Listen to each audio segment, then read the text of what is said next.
First of all Kashmir crown के लिए मैं शुक्रिया अदा करता हूं कि शॉर्ट नोटिस में मैंने कहा कि एक प्रेस कॉन्फ्रेंस करनी है।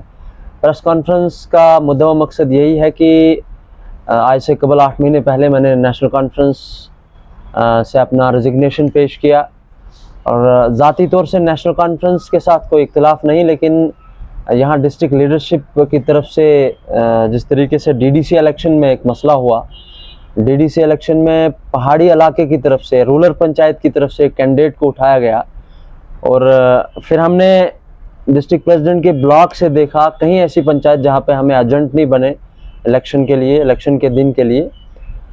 तो उससे पहले मैं भी यकीन नहीं करता था बानिहाल और पहाड़ की पॉलिटिक्स पे, लेकिन कहीं ना कहीं मुझे महसूस हुआ कि हकीकत में जो कुछ लोग कहते हैं कि पहाड़ और बानिहाल लीडर जो है ये तकसीम करते हैं, तो मुझे महसूस हुआ कि शायद इस तरह की चीज़ें होती है। इसी बेस पे मुझे नेशनल कॉन्फ्रेंस से इस्तीफ़ा देना पड़ा। और रहा सवाल मैं पीडीपी में शामिल क्यों हुआ, पीडीपी में शामिल होने का एक ही मुद्दा व मकसद था। 370-35A के बाद जिस तरीके से मैडम महबूबा मुफ्ती साहिबा ने और पीडीपी पूरी जमात की तरफ से जिस तरीके से एक आवाज़ उठाई गई सेंटर के सामने, सेंटर को मजबूर किया कि दफ़ा 370-35A, क्योंकि ये सेंट्रल गवर्नमेंट की तरफ से और आइन हिंद की तरफ से हमें मिला था और हमने पीडीपी की लीडरशिप में देखा कि कहीं पे कॉम्प्रोमाइज़ नहीं किया। इस वजह से मैं पीडीपी में शामिल हुआ। देखिए, प्रोग्रेसिव डेमोक्रेटिक आज़ाद पार्टी जम्मू कश्मीर के अंदर बनना ये कोई बुरी बात नहीं है। पार्टी बनाना जमहूरी निज़ाम में अच्छी बात है, लेकिन हैरानगी मुझे इस बात से होती है, हिंदुस्तान का एक बहुत बड़ा लीडर गुलाम नबी आज़ाद साहब, जिन्होंने राज्यसभा के अंदर एक हिस्टोरिकल स्पीच की थी 5 अगस्त 2019 को, कहा कि 370-35A को अनडेमोक्रेटिक, अनकॉन्स्टिट्यूशनल तरीके से मरकज़ ने पैरों तले जो है रोन दिया, जो टोटली गैर कानूनी है। लेकिन आज हैरानगी है कि आज 370-35A पे बात करने के लिए वो लोग तैयार नहीं है। और जहाँ तक बानिहाल की बात है, बानिहाल में सबसे पहले वो डिक्लेयर करे कि आपका कैंडिडेट कौन है, क्योंकि उनके पास कैंडिडेट की लड़ाई है, फिलहाल टिकट की लड़ाई है कैंडिडेट्स के अंदर। और मुझे लगता है कि जब उसका ऐलान होगा, अगर इलेक्शन कहीं पे होता है, अगर इलेक्शन करवाएंगे यहाँ मरकज़ के लोग, तो मुझे पूरी उम्मीद है कि वो ग्रुप जो है पूरी तरीके से डिस्ट्रॉय हो जाएगा। उसके बाद बानिहाल में बहुत सियासतदान आए और मौजूदा जो सियासतदान, जहाँ तक मौजूदा सियासतदानों का सवाल है, मैं दो टोक अल्फाज में कहता हूँ कि पहाड़ी इलाकों के साथ, रूरल पंचायत के साथ नाइंसाफ़ी हुई है। और मैंने महसूस किया डीडीसी इलेक्शन में, जैसे मैंने पहले मेंशन किया, और बानिहाल के लोग ये जो तफरुक की सियासत करते हैं, मैंने कहीं लीडरों से, अच्छे लीडरों से ये सुना कि ये जी कुछ लोग जाते हैं गूल के साथ, इन्होंने सौदा किया। ये बदकिस्मती है कि आपको गूल से वोट नहीं लेना है। गूल बानिहाल कॉन्स्टिट्यूंसी का हिस्सा है। गूल के लोग हमारे लोग हैं, बानिहाल के लोग गूल के लोग हैं, क्योंकि एक एक कॉन्स्टिट्यूंसी एक परिवार बन गया है। और हम शुक्रगुजार है गूल के लोगों का, जिन्होंने बानिहाल से एक कैंडिडेट वहाँ से 2 दफ़ा इलेक्शन जीता, तो उन्होंने तब तफरुक की सियासत नहीं की। इंशाल्लाह हम पे ये कर्ज है गूल को जिताना, क्योंकि बानिहाल से अयूब खान साहब ताल्लुक़ रखते थे और वो तशरीफ़ ले गए गूल के अंदर, वहाँ से 2 इलेक्शन जीते। इस वजह से भी हम मजबूर हैं गूल के साथ जाने के लिए। देखिए, वाहिद पीडीपी जमात है जो जम्मू कश्मीर के अंदर बहुत कम टाइम में उभरी है।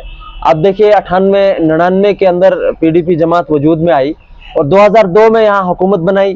2002 में हुकूमत बनाने के बाद 2014 के इंतखाबात में अगर आप देखेंगे कांग्रेस के साथ, क्योंकि वो हमारे साबिका मंत्री वानी साहब, उनका मुकाबला अगर किसी ने किया वो पीपल्स डेमोक्रेटिक पार्टी ने किया।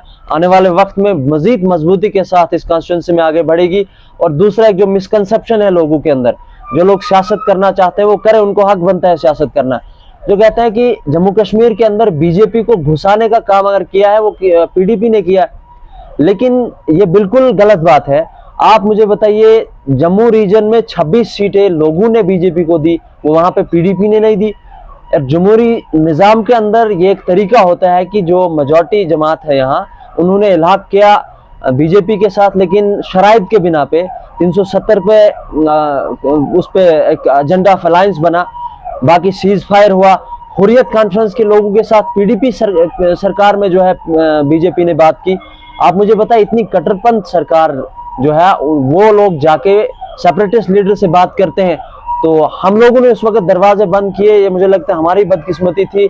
जो लोग प्यार से बात माननी चाहिए थी लोगों को, वो अब जबरदस्ती मनवाई जा रही है। और जहां तक बानिहाल कॉन्स्टिट्यूंसी का सवाल है, आने वाले वक्त में अगर इलेक्शन का कहीं बिगुल बजता है, सबसे पहले मरकज़ तैयार नहीं है इलेक्शन करवाने के लिए, क्योंकि उनको मालूम है कि हमारा सफाया होने वाला है। पीपल्स डेमोक्रेटिक पार्टी बानिहाल कॉन्स्टिट्यूंसी में बहुत मजबूत है और हम लगे हुए हैं, डोर टू डोर हम कैंपेनिंग कर रहे हैं। शान साहब और बाकी जो हमारे जो कोऑर्डिनेशन टीम है, वो हर इलाके में जाके मेहनत कर रहे हैं। और लोगों को ये पता है कि कौन लोगों के लिए, गरीब लोगों के लिए कौन आवाज़ उठा रहा है, गरीब लोगों के लिए कौन काम कर सकता है। और आने वाले वक्त में इंशाल्लाह इस बात का हम सबूत भी देंगे। देखिए, दिल्ली में बैठ के महसूस करना, it is very difficult to understand the situation of Jammu and Kashmir, कि वहाँ के हालात ठीक है, नॉर्मल सी है। नॉर्मल सी के अगर क्लेम्स किए जाते हैं तो यहाँ इलेक्शन क्यों नहीं हो रहा है? अगर यहाँ पे ये कहा जाता है कि इलेक्शन करवाएंगे तो डर किस बात का है? हमें 3 साल से 4 साल से कह रहे हैं कि इलेक्शन कल होगा, परसों होगा, लेकिन ये खुद भौखलाहट का शिकार है, क्योंकि जम्मू कश्मीर के अंदर इन लोगों का सफाया होने वाला है, इस वजह से इलेक्शन नहीं करवा रहे हैं। और दूसरी बात, मैं रिक्वेस्ट करता हूँ यहाँ की पॉलिटिकल पार्टीज से, क्योंकि आर्टिकल 370, 35A, बेशक सियासी तौर आप हर जमात का इख्तिलाफ हो सकता है आपस में, लेकिन इस वक्त आप देखेंगे जम्मू कश्मीर की सबसे बड़ी 2 जमातें, नेशनल कॉन्फ्रेंस और PDP, जो 370, 35A कम से कम एक महाज के लिए इकट्ठा खड़ी हुई है। उनके साथ बाकी भी कुछ छोटी मोटी जमातें जुड़ी हुई है। तो ख़ास तौर से मैं आज़ाद साहब की पार्टी से गुजारिश करूंगा कि दफ़ा 370, 35A के लिए आप भी लड़ाई लड़ें, क्योंकि ये जम्मू कश्मीर के लोगों का हक है, इस पे सबका हक बराबर है। और इन्हीं अल्फाजों के साथ मैं अलविदा होना चाहता हूँ। खुदा हाफिज। Rakib Sir's Excellence Paripura Srinagar offers 3-year integrated classroom program for IAS, KAS specialized for college-going students of any stream. Dream big and prepare early. For counseling, visit Rakib Sir's Excellence Paripura Srinagar. For more info, call on 9469 888 333.